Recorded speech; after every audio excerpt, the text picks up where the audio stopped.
What's up, guys? We have Erik DaRosa on the podcast today. He is the podcast host for From Survivor to Thriver.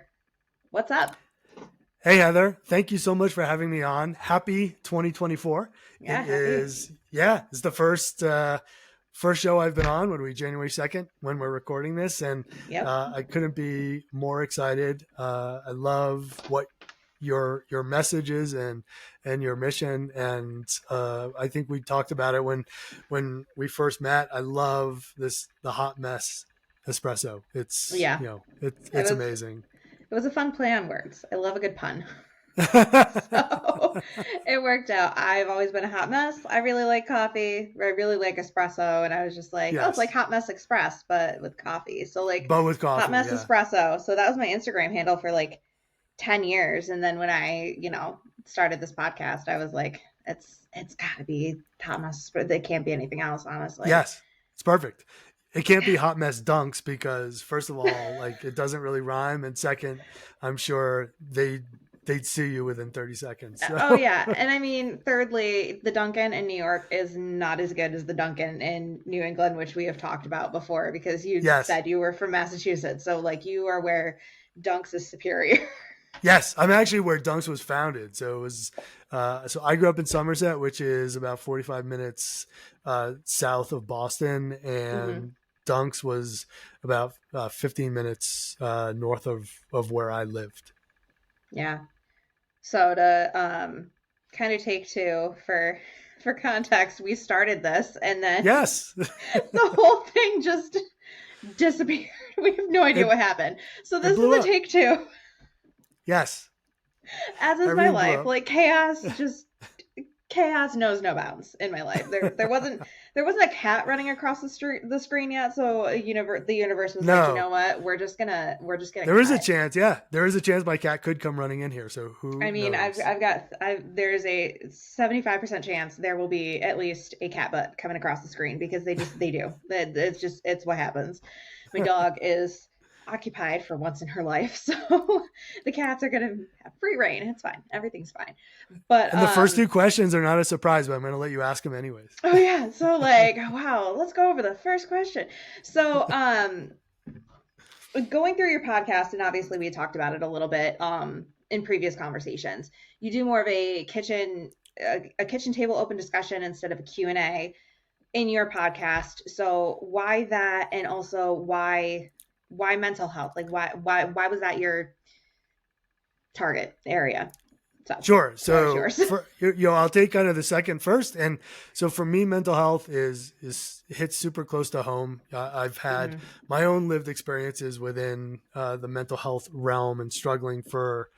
So I'm 52 now.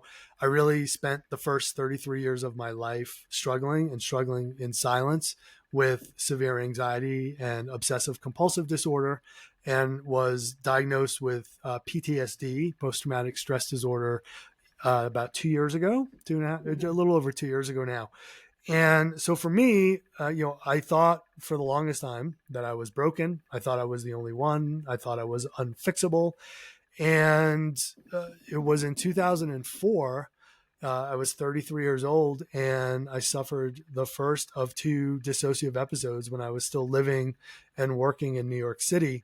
And that was when I finally had to make a change. I could no longer wear the facade and struggle internally without letting the outside world know, and dealing, of course, with the shame and the fear of being found out. That all started to evaporate, and with the help of my amazing wife, she encouraged me to start seeing a therapist. And so there I was at 33, seeing a therapist for the first time, and really for the first time in my life opening up about what I was actually dealing with. And it was really the first time where I found out through my therapist and through my wife and through some very close friends who knew what I was experiencing, that I wasn't alone. And it was incredible to finally realize that I wasn't the only one. And it gave me just a little bit of peace to know that there were other people out there who were experiencing not the exact same thing, but something similar to what I had Right. experienced. And so fast forward to November of 2020, and that pandemic thingamajig was going on. And I started to struggle again. And I thought, if I was struggling, and I had been through years of therapy and medication, and I had the tools and the resources, and if I was having a difficult time, and I was speaking openly about it, I could only imagine what other people were going through. And so I started writing what I was hoping to be a magazine piece, blog piece. Wasn't exactly sure where it was going to go. And I took it across the street to my close friend, Mark, who is my podcast co-host now going on 3 years. Mm-hmm. And I started to read to him what I had written. And I said, I'm not really sure what I want to do with this, but I want to get it out into the world. And as I was saying that, I looked at him and said, I think we need to start a podcast. And his immediate response was, sounds great, but guess what? You've never listened to one. And he was right. I'd never listened to a podcast. All I knew was I kept hearing during COVID, that was how everyone was getting their information. They were listening to podcasts of all sorts, right? From mental health to true crime, you name it. That's what they were doing. And so the podcast was really born in his kitchen in December of 2020. And so now, we'll be 3 years old at the end of January. And our overall mission, was to help people. And by helping people, it was all about shattering the stigma around having mental health conversations, helping to empower voices, and letting other people know that they weren't alone on their journeys. And what we quickly realized was it wasn't just a podcast, but it was really kind of a storytelling platform. And that's where the kitchen table conversation piece came in. Mark and I, growing up in New England, we love to talk. We love to talk over each other, and we both love food. And so we found that some of the most robust conversations that we had in our own personal friendship were when we were sitting around his kitchen table or his dining room table, and we were with friends, and we were just talking about what was going on in our lives and in the world. And so we thought, wow, we want this podcast to seem as though the audience had popped through our front door and came upon me and Mark and our guest in the middle of a conversation about mental health. And wherever that conversation went. It wasn't scripted. We didn't have any set questions ahead of time. And so here we are 3 years and 150 episodes later, and it works. And So the other little insight that I'll give to your audience is, like you, I do the pre-interviews and kind of the prep work, and I'll read the books, and that's just kind of who I am. Mark, again, like you as well, so he's kind of a hybrid, is a trained theater actor, went to BU School of Performing Arts, and does a lot of voiceover work now, still does a little bit of theater, but loves improv. And so Mark actually comes to the show only knowing our guest's name, because he wants to be like an audience member and think of things as an audience member would for the first time. And so I think that's another piece of what's made our show really unique, is that the two of us come at it from two completely different perspectives, and our guest, we really just hand that show over to them, and wherever the conversation goes, it goes. Yeah. I mean, I've thankfully my improv training, it was just more like in high school, but it definitely prepared me for when I was doing more interview type episodes, and we'd have the questions ahead of time, and it would be semi-scripted, because obviously, like, I'm not scripting their answers, but everybody would know what we were talking about going in, and then it would go off book, like, basically. So having to scrap a question on the fly and then come up with another one because they said something that caught my attention, like that has definitely helped with this. So, but then also the prep work has helped. So, I mean, it's definitely kind of more of a hybrid, but I don't think my anxiety could handle just going into knowing somebody's name and being like, we're just going to fly by the seat of our pants. Like, I don't mind flying by the seat of my pants for like half the trip, not the whole trip. Yes. Well, and I think that's a big piece of it, is, so like you, I am on the anxiety side of the spectrum, right? So Mark, on the other hand, I think we cover the whole DSM-5 between the two of us. He has struggled with depression and self-harm right throughout his life, and so for him, he never has that anxiety around like performing or coming in What's cold or that doing like? any of those things. I have no I don't idea. know. I have no idea. Teach me your You ways. yeah, maybe you could ask him. We should have. I know, We I should should do. have had him on. Like, Mark, Yeah. quick question. How? Just tell me how. just is it yoga? Please tell me it's not yoga. Like, Well, he does do a little bit of yoga. And oh I will my tell God. you, like I'm not. I love him dearly. We know everything about each other. So he has this thing about he likes to do yoga, but he refuses to do yoga in front of other people. And so he'll do yoga at home. I guess he uses Peloton now has like yoga classes or something. I mean, there's yoga literally anywhere. Yes. You could just Google yoga and voila. Yeah. So he's one of these yoga at home people. But that's that's not what does your it. inner peace. Like, I don't have inner peace. I have an inner gremlin. That's what I have. That's just like, she gets hangry and off the wall at times. Like, I don't know. I just have an inner gremlin, like probably that really cute tiny one from the movie. That's just like, yes, I have hobbits. That's what my therapist and I call them. Yep. I have a hobbit house in my head, and the hobbits are those intrusive thoughts. And at any particular point in time, that house can be a full on rave. Yep. Does Smeagol come out to play every now and then? Every now and then, he absolutely does. Oh man. Oh Lord. So what was I gonna say? Did you? I mean, you're a guy. Mental health. Yep. What were like? Did you find that when you started being open about your mental health, were people kind of like, we don't do that here, or were people more like understanding? So that's a great question, because growing up, so I was growing up, 70s and 80s. Not spoken about at all. Didn't matter especially who you in the were. Northeast. Oh my God.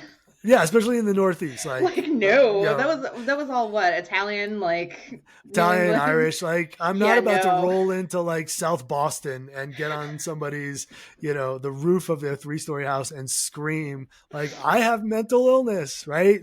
Whew, we don't do that here. No. I think as vulnerable as they would ever get in New England in those days was, New Kids on the Block and, New Edition. So boy bands. But even then, right, nobody talked about their feelings. It was all cute songs about like them and girls and things like that. So fast forward into, the early 2000s when, I started to speak about it. And, it was interesting because I was in a world, I was a banker in New York City. So again, if you're ever looking for a career that's perfect for anxiety, Heather, Wall Street, try it out. Oh yeah, high pace, like lots of pressure. Like, I feel like I might actually thrive a little bit because it's just like, see how it feels. I had no idea. Like, this is what my brain does on the inside. Yeah. But it's funny. I had no idea, how all that stress actually made things worse for me. I just thought like, oh, I'm a super high functioning, like type A person. Took me a while to figure that out. So around my friends, they were super supportive, right? It was like, wow, here's a guy who we saw this facade, right? Pinstripe suits and the whole thing. And he's sharing with us pinstripe suits. the pinstripe suits.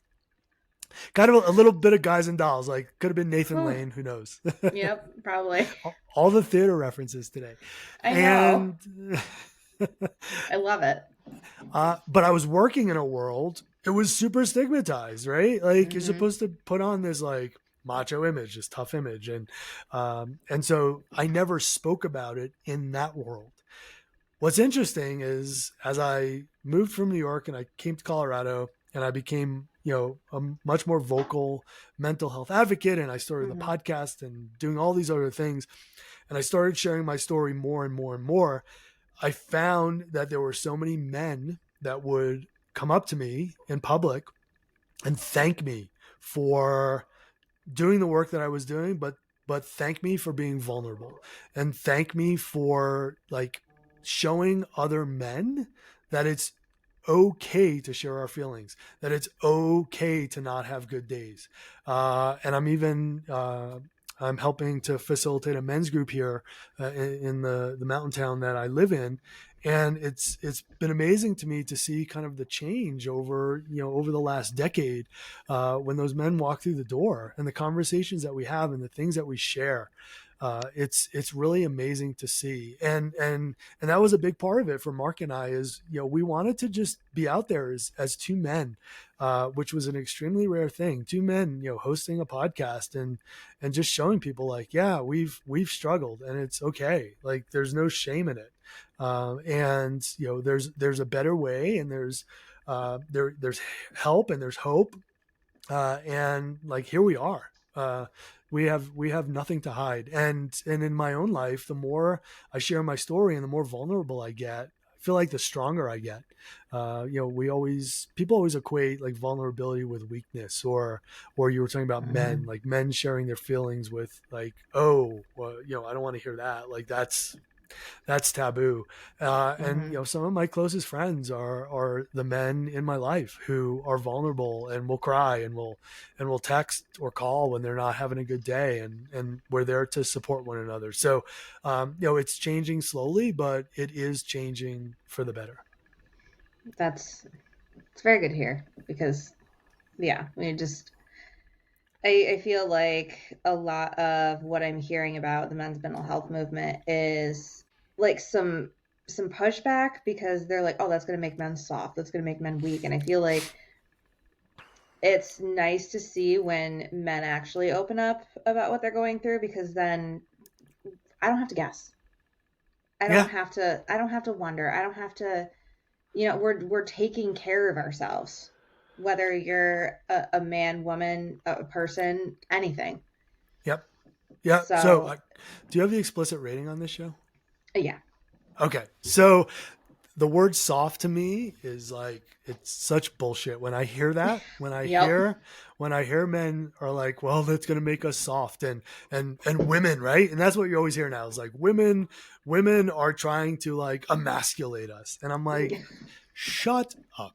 Just like Literally. seriously, like shut up. All of us are like, we have a masculine side and a feminine side. Exactly. There's no like ands, ifs, or buts about it. And so for me, the strongest men are the men who actually talk about things, and the Literally. men who don't hold it in, and the men who are not trying to like solve all of their own problems. And unfortunately, men are wired to be problem solvers.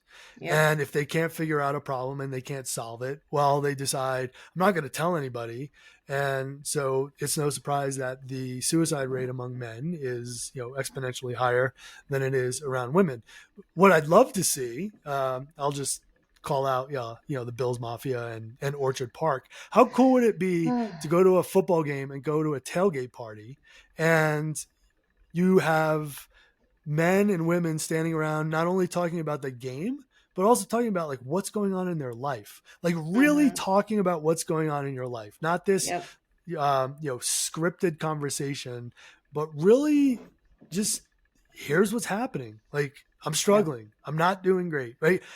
To me, like it would be amazing. It's the exact opposite of being soft. Exactly. Exactly.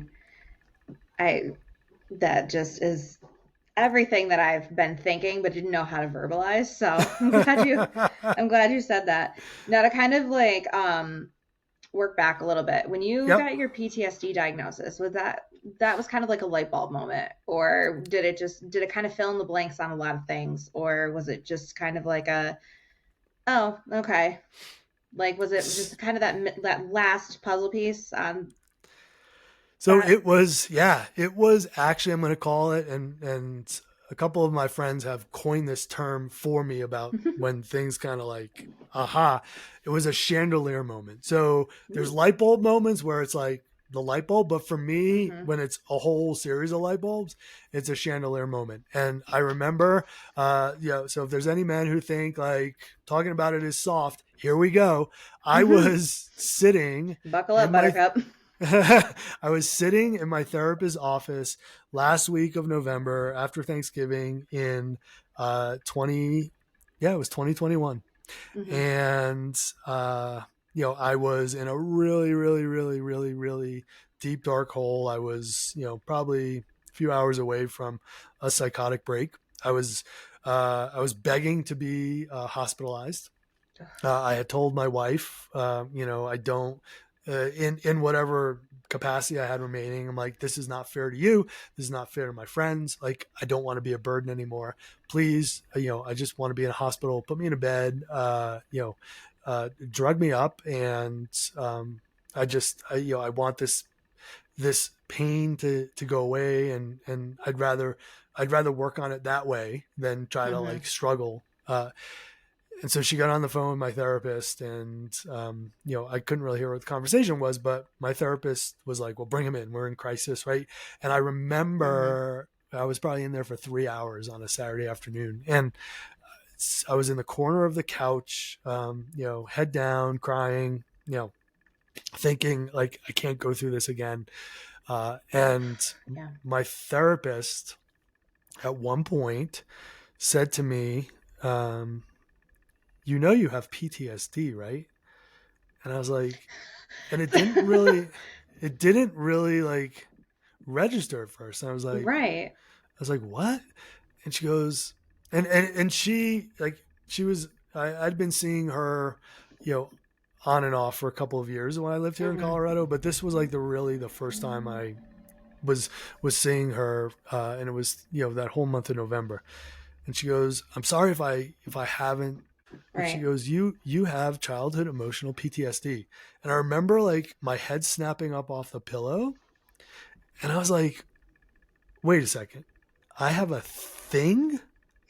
Like, I have a thing. Right. I and and she's like, yeah, and we treat it differently than we treat the symptoms of like anxiety and Right. and obsessive compulsive disorder. She goes, Mm-hmm. there's trauma informed care, and we're going to drill down and we're going to figure out like where that trauma came from, and at the end of the day, what that will allow you to do is it'll alleviate the symptoms of anxiety and the symptoms of intrusive thoughts, because that's what you're really experiencing. And I thought, oh my, wow, for all of these years Yeah. I was treating symptoms, but I never got to the root cause. Mm-hmm. And I remember getting off the couch that day and thinking, there's hope. There is so much hope now. And Oh, yeah. I tell people those 4 letters changed my life forever for the better. Yeah. Uh, and now I have to remind myself, like when I'm having periods, when I'm off, like it's not my fault, right? I've Yeah. experienced these things, and I have to recognize, like, be kind to yourself.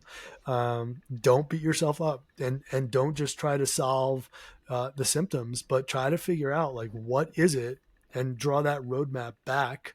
What is it that is causing this to appear at this moment? And so, Yeah. yeah, at 50 years old, to hear that, it was a life changer for me. Yeah. Do you feel like okay, Mike didn't want to. I was just like, we're gonna go this way. Do you feel like you definitely still have like your ebbs and your flows, especially with it being a newer diagnosis, especially within the last like 2 years? Sure. Yeah. And so this is, let's go real and live, I to mean, my life that's what right we're here now, right? for. To my life right now. Right. So, you know, I have periods where, I from let's call it like midwinter of 2022 all the way through like right after Thanksgiving of 2023, like I was doing really, really, really, really well. And then there Mm-hmm. were a couple of like events and triggers, and suddenly at the end of this past November, I started to, slide a bit. Not gonna. It Mm-hmm. certainly wasn't a spiral, but interestingly enough, a lot of what I was experiencing was I now call it the second derivative of PTSD. It was Mm-hmm. actually PTSD related to what happened to me 2 years earlier. Mm. And as I started to feel the anxiety come on into early December, so we're like a month ago, Mm-hmm. and the intrusive thoughts and I had all of these fears of I was going to go back to that place.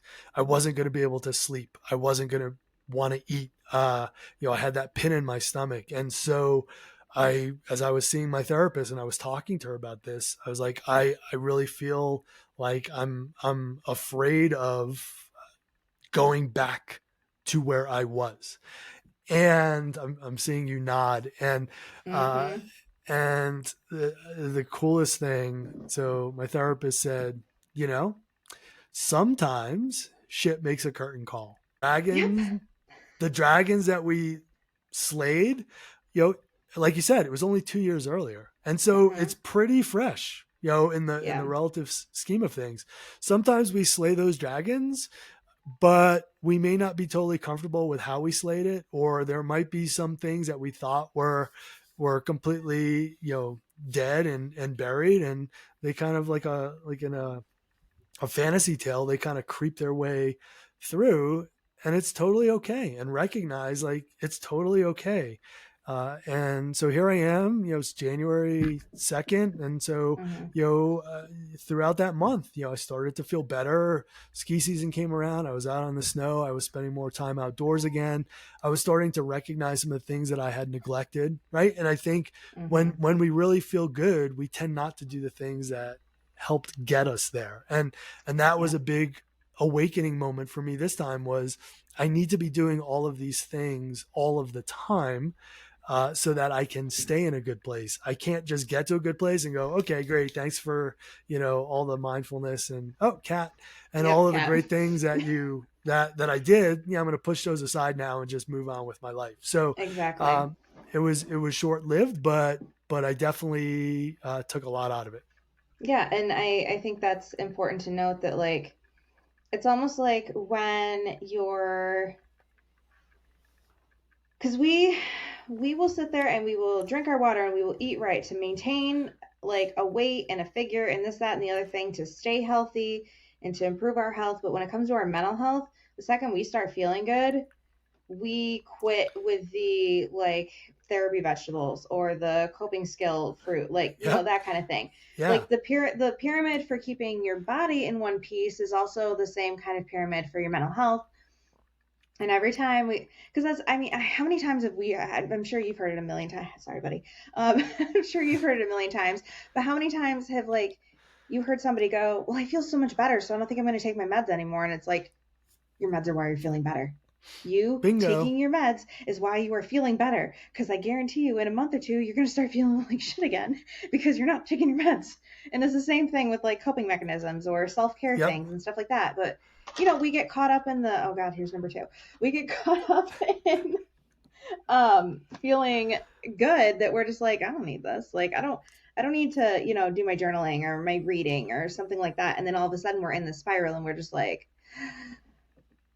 oh no, I have to do all this stuff all over again. And it's like, do we ever learn? Not really, but we're No, we thinking that we don't. need to. We don't. And I think that is such an important message that you just said. Like, so here we are. Like, you have a podcast, I have a podcast. Mm-hmm. Uh, you know, I've written a book, and all the advocacy work I do, and we still don't always do the things that we Nope. talk about, right? We're like, and I think it's important for people to hear that, where we've been through it and we continue to go through it and we talk Mm-hmm. about it. And I'm like, these are the things that are really, really, really, really helpful. And then suddenly I look at myself and I go, you idiot. Like, you Mm-hmm. haven't done all of these things that right that you've been talking about. And the medication one is so good because there's so much stigma around that. I feel like we could have a whole episode just on Oh, medication. uh, yeah. uh, but for me, like, medication has now been part of my journey for 15 years, I guess. Mm-hmm. Yeah. Um, and it's the same as like if someone is a type 1 diabetic, they're not going to decide like, you know what, for the next like week or two, I'm just going to take my insulin every other day. No, you take your insulin, like you have your monitor and you take your insulin right Yeah, when you because need it. that saves your life. It's the Yes. same with mental health medication, but for some reason, that's the first to go. Yes, it's the first to go, and I think there's so many different ideas I have around this, but Right. social media can be good and bad, as we know. But I Yep. think one of the things that I find around social media right now, which is hurting, the mental health cause and the advocacy cause, is you have all Mm-hmm. these self help gurus going out there and doing these TikTok videos and these Instagram reels and things and saying you don't really need to take medication. Like medication is a bad thing for your body. If you simply like sit in a quiet room for like four Yeah. hours and let your thoughts You pass, just they'll go meditate for away. 3 hours a day, it'll be fine. And it's Yeah. like, Yeah. And I know you might be like incredibly depressed and you can't get out of your bed. But like go out mm-hmm. for a run. And that'll solve all of your problems. So, uh, Yeah, and, and I think if I could get out of my bed, and if I literally. wanted to get out of my bed, like it's not that I don't want to go out for a run. Like I don't feel safe getting out of my bed. So Mm-hmm. if you can figure out a way to make me feel 1000% safe so I can go outside, like all power to you. So, yeah, the whole medication thing, it's its own Yeah. stigmatized animal. And we could certainly have another conversation about I that. could literally talk all day because like I've literally seen like trainers that are like mental health's not really a thing. If you diet and exercise, then you're gonna feel totally fine and like you're not gonna feel depressed. And I'm like, you're not gonna feel as depressed. Yeah. But Yeah. like it's like if I could, I've said this a million times, if I could kombucha and like deadlift my way out of my trauma, you don't think I would have done that by now? That's right. That's right. And to those trainers, I can tell them. So I ran track in high school. I was recruited in college. So I ran track and field my first 2 years in college. And then I've, been on and off competitive with running and with Well, mountain didn't you biking. say, yeah, you ski all the time too? So, like, I ski. hello. So I taught skiing here for 12 years. So Mm-hmm. in the winter, and I think, right, the winter brings its own struggles. And again, maybe like Yeah. a third episode about like living in We places do a like where whole you, season a on season the on, things that you and yeah, I could talk about, where honestly. like where you are, like it gets dark super early and it's Mm-hmm. cold and it can be not this year, but most years it can be incredibly snowy. Like, I don't And mind the snow. At least it's yeah, pretty to look at. it's Like pretty to look at. when it's just blah out and there's no Yeah. snow and it just looks miserable. I'm just Yeah. over here like I enjoy it and then I'm just like, okay, Yeah. like a nice sunny day would be good. Anything? Yeah. Like, But yeah, you're right. Like when I was teaching, I was probably on snow 120 days a year. mm-hmm. In one of, arguably, I'm looking outside right now. I can't even tell you how blue the sky is. I'll show you after the recording. But I can't wait. it's one of the most beautiful places, right, in Honestly. in the United States. And yeah, I would have days. I don't care how beautiful it was and how much Yeah. skiing I had done, where I felt like shit. And my Mm-hmm. anxiety was there and my intrusive thoughts were there. So, yeah, to all those trainers who are like, if you do these things, it'll go away, right? No. If I ran 100 miles a week, which I did when I was younger, and I was super fit and I was struggling, right? And Mm-hmm. there is no magic fix. It's a No. whole bunch of things that you Yeah. have to figure out that work together in different ways. And it includes medication. Sorry, all of you, TikTok Yeah. Don't even get me started. Instagram. Yeah. Instagram Look, gurus. I've got friends that are motivational speakers and life coaches, and I think what they do is fantastic. But what they have that a lot of what I'm seeing a lot of other like people that don't have is their understanding that you're going to have bad days, you're going to have this, you're going to have Yes. that. You can't toxic positivity mindset your way out of this.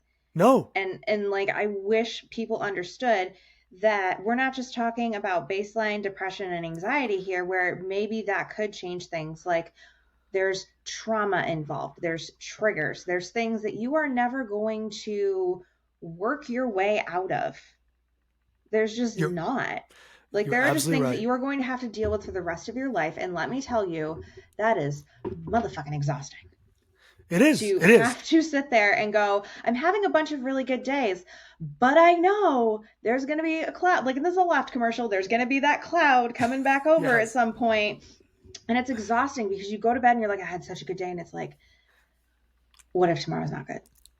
What if tomorrow, when I Yes. have all these things planned because I've been feeling really good the last couple of weeks, what if I wake up and I can't do it? And then you spiral into the unproductiveness and this, that, and the other thing. And it's just like, people don't understand the literal, like, hell that goes on. I think the best movie that was ever created, and it's a kids movie, was Inside Out.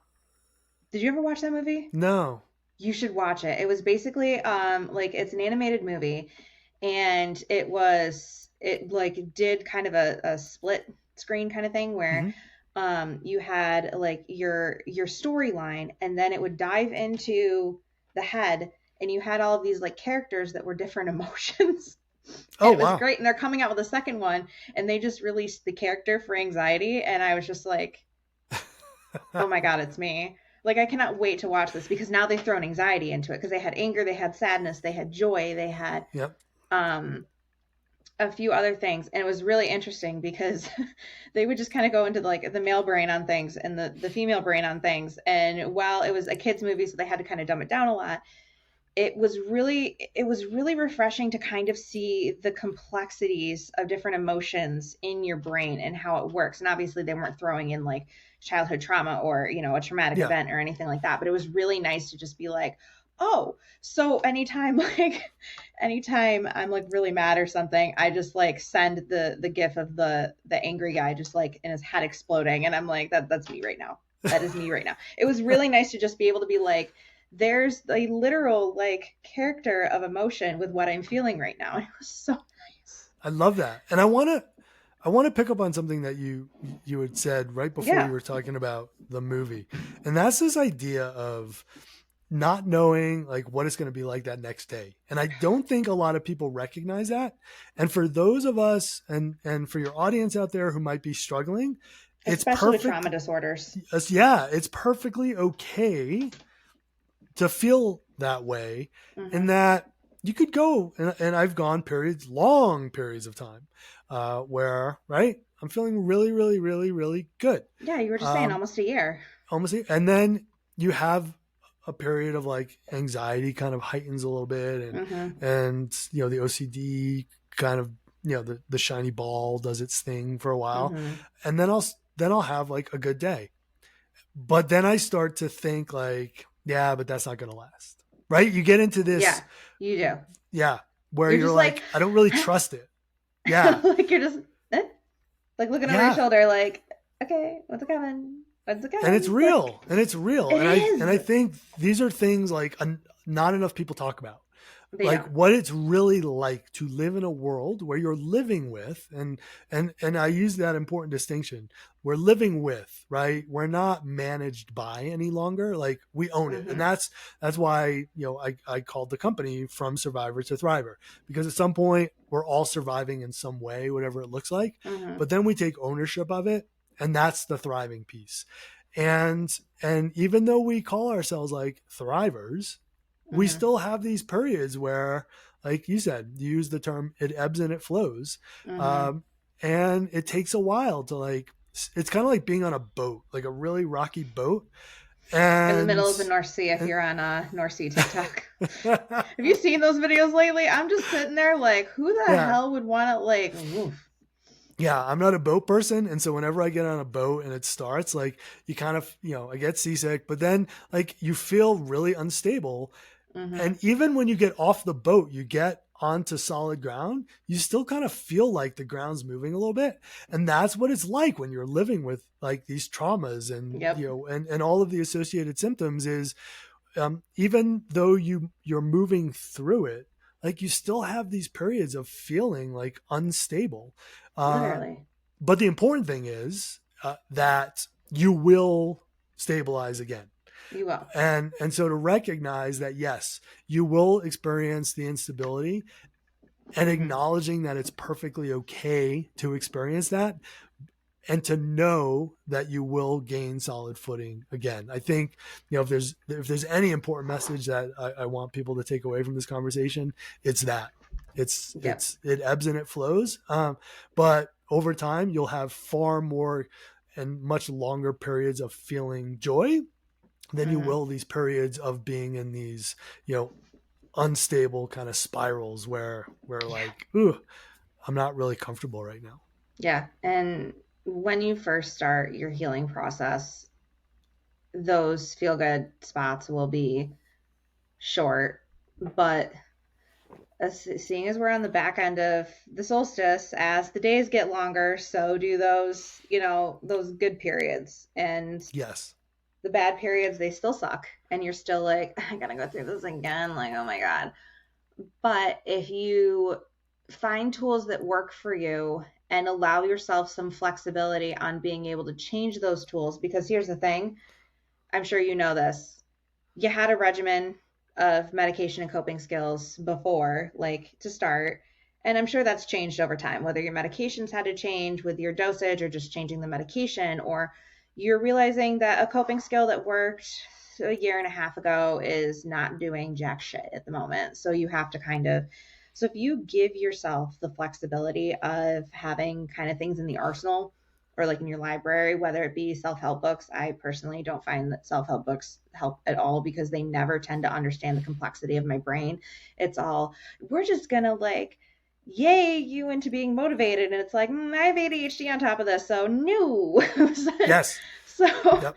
you know, um, whether it's journaling, whether it's, listening to screamy music, that tends to help me. I go for a drive and I listen to screamy music, and we call it a day. I go to metal shows to try and just literally rage out because I get it all out, and then I'm just like, it doesn't feel like it's literally like strangling my sternum. Yep. So you just got to find things that work for you. What works for you is not going to work for somebody else, and what worked for somebody else is not going to work for you. And I think that's also important because somebody can be like, I have a routine and that helps. And it's like, that's great. Routine is great, but sometimes routine doesn't work for other people because they don't have the lifestyle to maintain a routine. They don't have the consistent work schedule. They don't have this, they don't have that. So it's, you gotta have some flexibility. You find what works for you, you stick to it until it doesn't anymore, and then you find something else. And that sounds real fun in theory, practically applied, it's exhausting, but you have to give yourself the flexibility to Yep. have a couple things in your back pocket of like, okay, let's try this again. I know this didn't work like a year ago, but let's try it now and just see. You You know? are like absolutely spot on. And it's so true. And I'm even, again, here we are. It's January, and so I'll Mm-hmm. share with the audience like, how am I feeling today, Yeah. right? Um it, I'm still learning to like figure out who am I in this post ski instructor world. Mm-hmm. And I've had this conversation with my therapist. I spent 18 years in a finance career in New York. I moved to Colorado when I was 40. I taught skiing, but I created these amazing experiences for people, and had this Mm-hmm. amazing time for 12 years. And then I made the decision this summer to step away from that. I really wanted to see where all of the mental health stuff and the company, like where I could actually take that. And I knew I couldn't spend 5 months full time on the snow and kind of put Right. things a little bit on hiatus if that was Mm-hmm. going to become a real thing. And so, the ski season is now like 6 weeks old, and I'm still kind of struggling a little bit with that change. And I'm like, who am I? I Mm-hmm. used to be out skiing 6 hours a day, 120 days a year. And now some days I don't ski. Some days I go out for a couple of hours and I meet up with some friends, and then do some other work. And so that therein lies that kind of unsettling feeling of like, it's change, it's a big Mm-hmm. change. And anyone who has gone through trauma and knows what anxiety feels like, anxiety fuels itself on change and uncertainty. Mm-hmm. And so, kind of working through those things. And, it's like you said, it doesn't end. It gets better and you learn how to navigate it. And it's so Mm-hmm. important what you said. There are tons of different tools and there are tons of different things, and figuring out which one's going to work on that particular day, or maybe it's two things on that day and nothing on the next day. But there is no playbook that says PTSD, read here, and then you flip through the pages and Yeah. it's If like, there was, I would right, have found it. yeah, if there was, like, we wouldn't be doing what we're doing Right. right now. Well, and I And I feel feel like like, yeah, yeah, we should note that like there's going to be days that nothing works. Absolutely uh-huh, nothing. yep, And the biggest accomplishment was that you opened your eyes and that you closed them. And that's yep, okay too. yep. Because I have days It, like that where just nothing's working. I am just in the pit of despair. Princess Bride reference. And it's my Pit of favorite movie. Misery. Wasn't that the Bud Light commercials for a long time? The pit of despair. Um, but I sometimes it just nothing works. Yeah. And you just And kind of guess gotta what? roll with that too. And you're just like, okay, well, this Yeah. fucking sucks, but all right. Like, you know. And guess what? That's perfectly okay too. Mm-hmm. And I think those of us who have walked through it, run through it, pounded our way through it, broken through it, you realize that some of your strongest days become the days when you're struggling the most, Mm-hmm. because you have to figure out, like, how am I going to get, like you said, from my waking hour to my sleeping hour? Yep. And I'm going to push through it because I do know that tomorrow could be just a little bit better. Yep. Um, It may not and feel like it's, that in the moment, but it yeah, might be. yeah. And through pushing through that, that's where the strength comes. Mm-hmm. And that's how you move through it. And just by telling people, like, when I'm in it, like, if by letting other people know, my anxious brain, there's a piece in there that says, okay, other people know. So you're going to be a little bit safer because there's other people out there who know what's going on with you right now, Mm-hmm. and they're going to check in. And that's been such a huge change for me, just being able to have that conversation and be like, hey, just want to let you guys know, kind of struggling right now. And Mm-hmm. suddenly there's a little bit of a weight that's lifted off of my shoulders. Oh yeah, my sister is my go-to. I'm like, I can't be left home alone today. I'm coming over. And she's like, okay. And like sometimes I'll crash at her house, sometimes I won't. Like she's like, you bringing the dog, and that's that. She doesn't question it. She doesn't require me to talk about how I'm feeling. I'm just like, I can't be home alone right now. And she's like, okay, well, we're home. And I'm like, okay, goodbye. I'll Yeah. be there soon. Like, and that is a huge weight lifted off my shoulders. And I know not everybody has that, but for me, that has literally saved my life a few times. Yep. Yep. I've had that. It's amazing. It's amazing as you go through this journey and Mm-hmm. you open up and you begin to share just how many people there are out there who are willing to be like your ride or die. Mm-hmm. Or like COVID, right? I think COVID was a big thing. We had our pods, and suddenly, like, you figure out who are those 5 people that you really want in your life and you really want around Yep. you. And I use that also as a way of figuring out, well, who are all these other tangential people in my life who don't fill my cup up? They're just taking, taking, taking. And they don't give in return. And so for all of the heartache and stress and other things that we all went through with COVID, there were some silver linings. And I think when it comes to Yep. mental health, I think we all had a chance to recognize, like, who really are those people in our lives that truly care about us and who we truly care about, and how do we Mm-hmm. surround ourselves with more of those types of people in our life than, as my energy healer talks about, the energy vampires who are there to just suck all the Literally. energy out of your Mm-hmm. life. Yep. Exactly. So to kind of circle back, your company that is also called Yes. Survivor to Thriver, From correct? survivor to thriver. Yes. Tell me about it. Sure. So we have the podcast. I was a collaborative author in a book called Scars to Stars that came out in September of 2023. And I Ooh. wrote, so I wrote my chapter. It's called Tell Someone. Mm-hmm. And I wrote about what it feels like to break the silence and share your mental health struggles with someone for the very first time using my dissociative episode of 2004. Mm-hmm. And it's really a roadmap for why it's so important for us to tell someone, but it's also a roadmap for the dangers of what can happen when we don't. All right. I'm also I like to think of myself. We were talking about speaking as an inspirational speaker. My Mm-hmm. goal is to be able to get out there and by sharing my story and different things that I've experienced, I hope to inspire other people and to impact other people to say, "Hey, if he can do it, I can do it." Mm-hmm. And like you said, not try to problem solve, not try to tell people like here are the answers, but just let people know there is a way, and there's a way forward and through for each of you.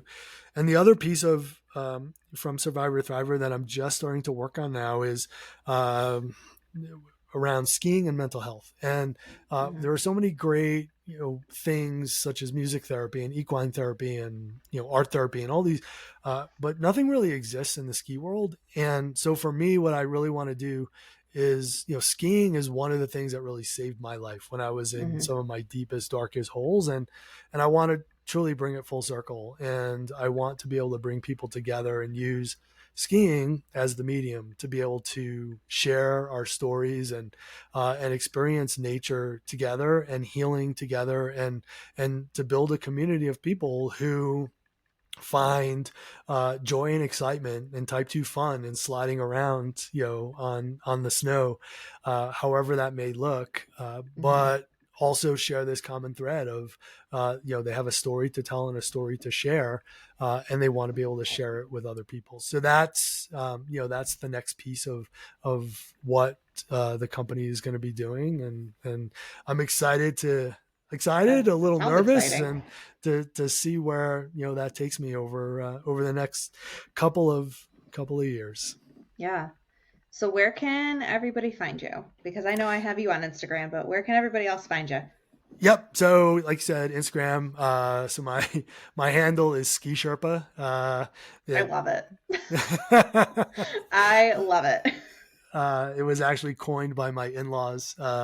They also live part time here in Colorado, and decided that I would become the human ski map for them and for all of our family members. And so I'm kind of the Sherpa and the shepherd who takes people around the mountain. Ah, So that's where that came from. The easiest way is through our website. It's from survivor to thriver.com. And you can link in there directly to the podcast, to Amazon, to the book. You can write in to us. And if you want to be a guest on the show, or you have any really good ideas of what you want to hear or any questions, you can write. There's a contact section in there, and links to a whole bunch of articles and things that I've been involved with. And one that's near and dear to my heart, I was asked by Ski Magazine this past spring for Mental Health Awareness Month to write about skiing and my mental health journey, and I so love that. there's a link to that article on there as well. It was kind of a little bit of a teaser into me, announcing that I wasn't going to be returning to teaching, and Oh a no. bit of a teaser into what I was looking to be able to create in the future. Awesome. Awesome. Now, before I let you go, I know Yep. the answer is probably all of them, but what's your favorite mountain in Colorado to ski? Like, what's your favorite? I know there's Breckenridge. I know there's Vail. I know there's probably stuff in like Denver and Aurora. Like, what's Okay. what's your like? I guess top three. Top three. So I'm gonna make this a little bit easier because I don't know if you and I talked about this, Heather. I So don't know. We talked so about a I lot. I actually live about 500 yards away from the base of the gondola in Snowmass. And so Ooh. Aspen Snowmass Ski Resort Mm-hmm. is where I taught for, 12 seasons. And so Mm-hmm. if I'll tell you two of my favorite mountains right away are Snowmass and Aspen Highlands. And so those are my Colorado mountains. Mm-hmm. If I had to pick one other, I'm going to go outside of Colorado, and Ooh. I'm going to go outside the U.S. And I would say it is Zermatt in Switzerland, which is I was right. gonna say, I've heard Yeah, skiing in Europe is like that. I know yeah, that's on my sister and brother-in-law's bucket list because they ski all the time, and yep, they've done a few. My dad skied Park City and loved it, and yep. they do Breckenridge every couple of years, and they love it. And but my brother-in-law went down a rabbit hole of skiing in Europe, and he's just like, "We gotta go." And my sister's like, "You're going to put a bunch of ski stuff through customs." I'll tell you, I've had through my career in skiing and meeting so many amazing people. I've really Hmm. had the privilege I've gotten to ski in South America and Chile and in Europe and in Switzerland and in Austria and New Zealand. And Nice. skiing around the world is pretty magical. And as I tell people, all you really need are a pair of ski boots, and a really cool like journaling book to take with you, Hmm. and a phone to capture some of the photos. And you Yeah. can really go anywhere in the world and ski. It's such a magical sport. I would say it's almost the equivalent of running. Like when you go on a trip, you bring your running shoes and you can kind of Hmm. go anywhere. Skiing, Hmm. you bring your ski boots. You can always rent ski somewhere, and True. you get to experience the culture in a completely different way. Yeah. So yeah, it's super fun. You should introduce me to your sister and brother-in-law. Oh yeah, they'll Yeah, they'll want to pick your brain all about Colorado. yeah, and living here where I do, I always, and Mark, my co-host, he lives across the street, so we always welcome people to come out and visit and ski and Oh yeah. to just be part of the community here for a short period of time. And I extend that to you and your husband as well. Yeah. If you want to come slide around and enjoy an amazing view and some really, really great food, Yeah, this is the that's the thing. place to I be. love the mountains. I love the view. It's just like, oh, it's amazing.